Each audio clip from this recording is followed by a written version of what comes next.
A wild week of politics in the 2nd Congressional District. Serious questions over ballots, the names on them, and who is behind them.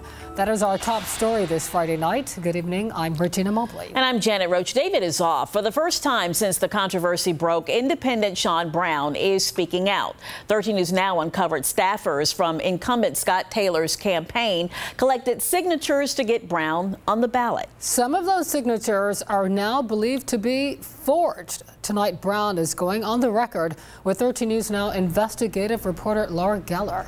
Well, guys, for almost 15 minutes, independent candidate Shaun Brown answered every one of our questions. When she first found out about the questionable signatures, she says she was so shocked, she thought it was a joke. All week, headline after headline, signature after signature raised concerns about the 2nd Congressional District race. I had no idea, knew nothing about what was happening. Shaun Brown's shock grew when news broke those particular petitions were collected by staffers of her Republican opponent, incumbent Scott Taylor. Did you work with Scott Taylor or anyone associated with his campaign on this petition issue? No. We've uncovered some of the petitions collected by Taylor's team include a dead man's signature, a woman who hasn't lived or voted in Virginia for years, and even a state delegate whose name was misspelled. Now, a special prosecutor is investigating. I'm not so sure anymore if it was an effort to help or effort to hurt. So, I'm leaving everything in the hands of the special prosecutor. I'm hoping that they can get to the bottom of this. From what you've learned, do you think anything underhanded happened here? I don't know. Besides the legal implications, we've learned of political fallout. Virginia Democrats sent a letter out asking for the state board and the attorney general to take your name off the ballot.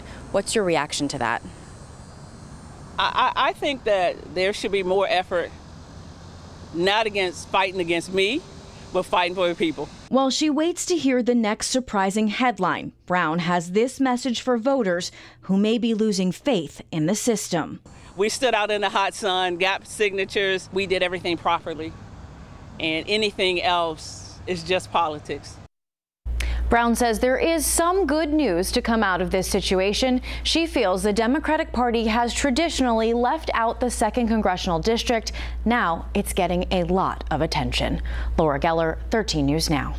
13 News Now continues to dig into documents to find new information. Trust us to bring you brand new developments as we get them.